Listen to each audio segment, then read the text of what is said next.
آپ کو شہید کرنے والا ظالم، اس کی پیشانی کے اوپر سجدے کا داغ بھی تھا، وہ قرآن کا حافظ بھی تھا، اور وہ آپ کو شہید کیوں کر رہا تھا؟ کیونکہ ظاہر سی بات ہے لوگوں نے قرآن کو بیس بنا کر فرقہ واریت کی۔ وہ خوارج تھے، خوارج وہ تھے جو قرآن کی آیتیں، جو ہندوؤں، جو قرآن کی آیتیں بتوں مشرکوں کے بارے میں اتری ہے اس کو مسلمانوں پر فٹ کرنا۔ آج سے 4-5 سال پہلے پاکستان میں یہ ہوتا تھا، لوگوں کی گردنیں کاٹی جاتی تھی، مسجدوں میں دھماکے ہوتے تھے اور قرآن کی آیت پڑھی جاتی تھی۔ انہوں نے یا غوث کہا یہ مشرک ہیں ان کو مار دو، یا رسول اللہ کہا مار دو، پڑھتا وہ قرآن تھا۔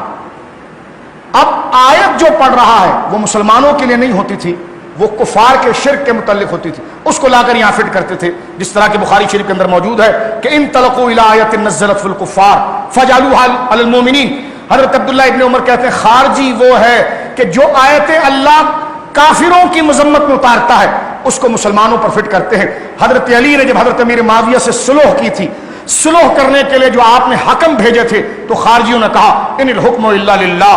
اللہ کے سوا کوئی حاکم نہیں ہے، آپ نے حاکم کیسے بنا لیا؟ ادھر مناظرہ بھی ہوا، مباحثہ بھی ہوا، قرآن کا غلط انہوں نے استعمال کیا، غلط ترجمہ کیا، غلط تفسیر کی، اور حضرت علی نے فرمایا تھا کہ کلمۃ حق ارید بہ الباطل، بات تو وہ ٹھیک کرتے ہیں لیکن ترجمہ غلط کرتے ہیں۔ خارجی عبد الرحمن بن ملجم، اس کا باپ یا اس کا عزیز یا اس کو جس نے ٹپ دی تھی اس کے باپ کو صفین کے اندر یا نہروان میں، نہروان جو خارجیوں کے ساتھ جنگ مولا مرتضیٰ کی تھی، اس میں حضرت علی نے جس بندے کو مارا تھا اس کی بیٹی نے عبد الرحمن بن ملجم کو کہا کہ تم جاؤ اور علی کو گویا کہ مار دینا باپ کا بدلہ لینے کے لیے، اور رات کا وقت تھا، پوری ٹیم انہوں نے تشکیل دی، انہوں نے کہا کہ ہم مصر میں جا کر پہلے عمر بن عاص کو ماریں گے، اسی رات شام میں امیر معاویہ کو ماریں گے اور کوفے میں علی کو ماریں گے، کیونکہ ان تینوں کو اگر ہم مار لیا تو ہم نے جو عثمان غنی کو مارا ہے تو ہمارا قصاص، کیونکہ یہ وہی لوگ تھے جنہوں نے حضرت عثمان غنی کو شہید کیا تھا، ان کے پول کھلنے والے تھے، ابھی ان کے لیے فیصلہ آنے والا تھا، لیکن انہوں نے ایک اور جنگ چھیڑ دی، حضرت علی کو مار دو، امیر معاویہ کو مار دو، عمر بن عاص کو مار دو۔ اتنے میں خیر حضرت امیر معاویہ کی طبیعت خراب تھی، وہ فجر کے لیے آ نہ سکے، اس لیے وہ محفوظ ہو گئے شام میں، اور حضرت عمر بن عاص وقت سے پہلے ہی آ گئے تھے، وہ محفوظ ہو گئے۔ حضرت علی المرتضیٰ رضی اللہ تعالیٰ کی عادت مبارکہ یہ تھی، سرکار دو عالم نے ایک دفعہ ہمارے نبی پاک نے آپ کی داڑھی کو پکڑ کے کہا تھا علی اس دنیا میں 2 آدمی وہ ہیں جن پر خدا سب سے زیادہ لعنت کرتا ہے، اللہ اکبر، وہ دنیا میں سب سے شریر ہیں، ایک وہ جس نے اللہ کی اونٹنی، صالح علیہ السلام کی اونٹنی جس کے ذریعے اللہ کی قدرت ظاہر ہوئی تھی، جنہوں نے اس کی کونچیاں کاٹی تھی اور اس اونٹنی کو ذبح کیا تھا، مار ڈالا تھا، ایک وہ علی جو تیری کن پٹی پر تلوار کی ضرب مارے گا اور تیری داڑھی خون سے بھر جائے گی، وہ شخص روح زمین کا بدترین آدمی ہوگا۔ تو جو علی پر ضرب لگائے وہ بدترین آدمی، اور جو علی کی تعریف کرے وہ اللہ کی نظر میں سب سے عزیز ہے۔ جن کی توہین کرنے والوں پر عذاب اتنا سخت ہے تو ان کی تعریف کرنے والوں کا مقام کیا ہوگا؟ حضرت علی بار بار کہتے تھے اپنے بیٹے سے میری داڑھی خون سے بھر گئی، کہہ کہ حضور نہیں، آپ کو بخار تھا، فرما پھر میں نہیں مروں گا، میرے نبی نے کہا ہے یہ کہ جب تک میری داڑھی خون سے نہیں بھرے گی، یعنی اتنا یقین تھا حضور کے کہنے پر۔ آج حضرت علی کے قول سے میرے بچوں، میرے بھائیوں ہمیں پتا چلتا ہے میڈیا کچھ بھی کہے، گورا کچھ بھی کہے، ورلڈ ہیلتھ والے کچھ بھی کہے، جو حضور نے کہا وہی ٹھیک ہے، بس اطاعت رسول میں آنکھ اور کان کو بند کریں، اس کو فالو کریں اور اسی کے پیچھے چلیں، اور یہ نہ کہیں میرا جسم میری مرضی، بلکہ یہ کہیں میرا سب کچھ آپ پر قربان یا رسول اللہ، تاجدار ختم نبوت